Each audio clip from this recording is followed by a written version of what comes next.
자, 현재 관심주 어떻게 공략을 해야 될 것인지 제 관점으로 빠르게 정리하는 시간 가져보겠습니다. 자, 먼저 삼성바이오로직스는 최근에도 영상을 올려드렸는데 저는 이미 장전하고 있는 중인데 주가가 내려오지 않아서 이런 경우에는 어떻게 대응을 하냐면 매수가에 따라서 금액이 달라질 수가 있습니다. 저는 삼성바이오를 개수로 따진다면은 10개 매수하고 싶었는데 10개를 매수하려면 그나마 그 전에 박스권에 있었던 하단 근처에서 매수를 해야지 80만원 정도에서 매수를 해야지 계획대로 10개를 매수할 수가 있습니다. 10개를 매수할 거면 80만원 정도에 있어야 되는데 현재는 87만 5천원입니다. 만약에 80만원이 아니다 하더라도 한 83만원 정도였으면 박스권에 상단보다 안 되는 가격이었으면 10개가 아니라 한 6개에서 7개 정도로 줄여 나갑니다. 그리고 지금은 박스권보다 더 올라와서 주가가 더 내려가지 않고 있는데 당연히 이렇게 되면 10개 들어가기에는 무리가 있으며 6개, 7개도 당연히 무리가 될 수밖에 없습니다. 그래서 처음에 생각을 했던 10개가 아니라 3개에서 4개 정도로 비중을 잘 조절하는 게 중요하고 혹시나 내가 매수했을 때 계속 올라간다면 그 올라가는 것 자체를 즐기면 되는 것이고 혹시나 주가가 다시 박스권 중간쯤으로 내려오게 된다면 그때부터 추가 매수를 생각할 수가 있습니다. 처음부터 내가 10개 사고 싶다고 아무 자리에서나 10개 사는 게 아니라 합리적인 자리에 따라서 매수를 하지 않을 수도 있고 내가 진짜 장기 투자로 들고 가고 싶은 종목이라면 이렇게 개수를 조절해가지고 접근하는 방법이 있겠습니다. 삼성바이오는 굉장히 탄탄한 종목인데 주가가 떨어지지 않은 상태에서 그 전에 고점을 돌파한 상태에서 아직까진 크게는 시세가 나오지 않았습니다. 당연히 단타가 아니라 최소 6개월에서 1년 넘게도 보고 있는 차트이기 때문에 자리와 비중 조절을 잘 해주는 게 포인트라고 할 수 있겠습니다. 그 다음은 HK노엔인데 최근에 올라가려다가 실패. 하지만 현재 기관의 수급이 강력해서인지 5일선 위에서 거래가 되고 있습니다. 최근의 캔들들은 전부 다 음봉이긴 한데 아직 수급과 단기 추세가 살아있다는 것. 수급이 꽤나 강력하기 때문에 여기서 거래량이 제대로 한번 터지게 된다면 그 전에 선반영이 되었던 48,000원을 순식간에 뚫어줄 수 있는 위치이기 때문에 현재 수급과 추세에 주목을 하고 있습니다.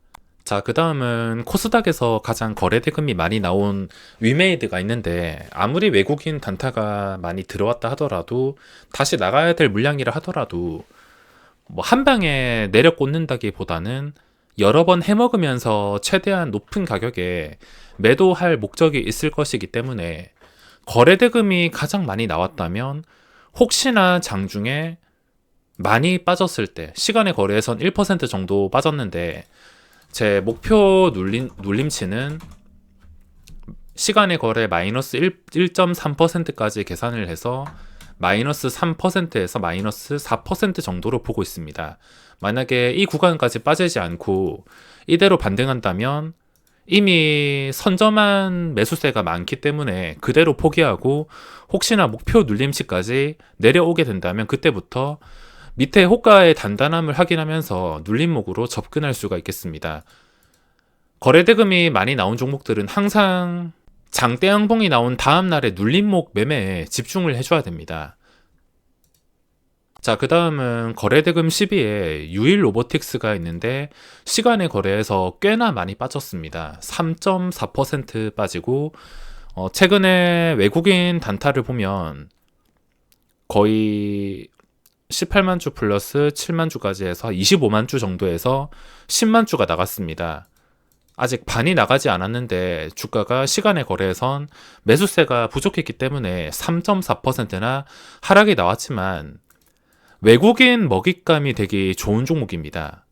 언제라도 신고가까지 원하는 타이밍에 즉시 올릴 수 있는 위치라서 외국인들이 눈독 들이고 있을 가능성이 높기 때문에 외국인과 엇박자만 잘 유지해 준다면 충분히 먹을 자리를 만들 수가 있으며, 공략 포인트는 시간의 거래 종가보다, 종가가 31,250원이니까 31,250원 이상에서 거래가 될 때, 그리고 혹시나 장 시작하자마자 31,250원보다 밑에서 시작하거나 또는 밑에서 시작하고 나서 거래가 되고 있다면 31,250원에서 많이 이탈하지 않는 게 중요하다 할 수 있으며, 눈대중으로 봤을 때 최소한 오늘 차트의 저점까지는 내려가지 않는 게 중요하다고 할 수 있겠습니다. 마침 시간의 거래 3.4%까지 빠지고 36,600원까지 더 빠지려면 2% 정도 더 밀어버려야 되는데, 그렇게 되면 내일 시장에서 5% 정도 빠지게 됩니다.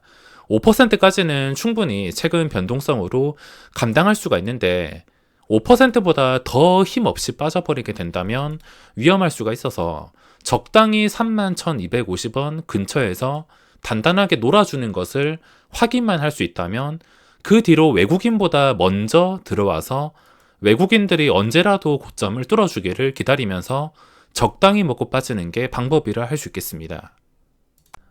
어제 개인적인 걱정거리 때문에 잠을 단 5분도 못 자서 지금 컨디션이 좋진 않은데 빨리빨리 복습하고 끝내겠습니다. 유일 로보틱스는 기준가가 시간의 거래 종가, 기준가를 정하는 방법은 정확하게 정해져 있진 않지만 그 다음날에 결정되는 시초가라든지 시간의 거래 종가라든지 전날 마감 가격과 당일 시작 가격을 기준가로 설정해 놓고, 그 기준가보다 낮다면은 매도가 강하다는 뜻이고, 낮다 하더라도 잘 밀리지 않는다면 상승할 가능성이 있다는 뜻으로 풀이를 해서 매매를 하고 있습니다.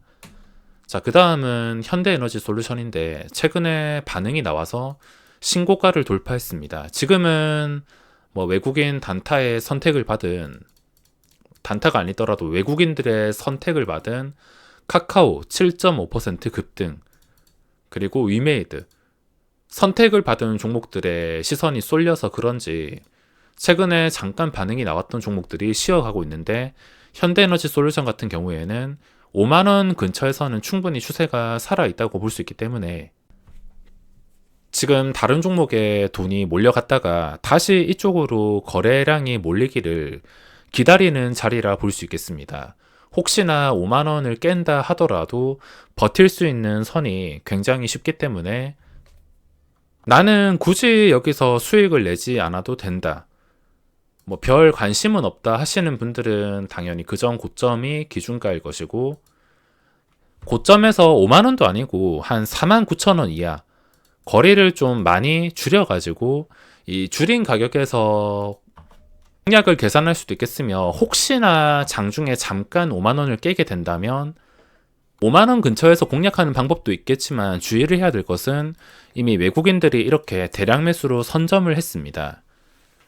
이게 참 어려운 게 뭐냐면 무조건 올려서 나가겠다 이런 게 아니라, 이때까지 물량을 모았어도 지금 아니다 싶으면은 주가를 폭락시키면서 나가겠다 이런 뜻으로도 해석을 할 수가 있습니다.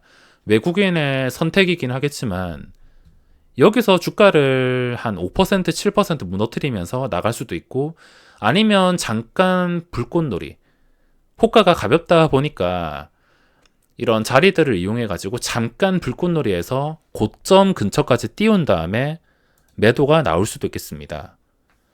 최근엔 순매수로 되어 있지만 고점을 뚫어주는 과정에서 전부 나가려는 분위기였다가 주가가 고점에서 버티지 못하고 떨어지니까 다시 그 떨어진 가격에 주우면서 이렇게 순매수가 차곡차곡 쌓여 있는 상태입니다.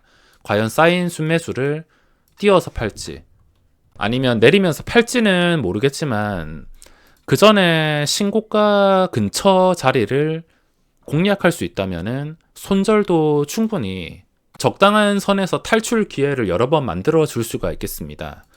그리고 최근에 거래대금이 많이 몰리고 있는 금양이라는 종목이 있는데, 코스피 거래대금에서 당당하게 삼성전자, 카카오, 그 다음에 ETF를 전부 다 제치고 금양이 상위로 올라왔습니다. 최근에 거래 대금이 늘어나는 속도를 보면 상한가까지 가고 나서 계속 유지가 되고 있는데, 오히려 이렇게 악재와 함께 어지럽게 움직이면서 계속 거래량을 분출시키고 있습니다.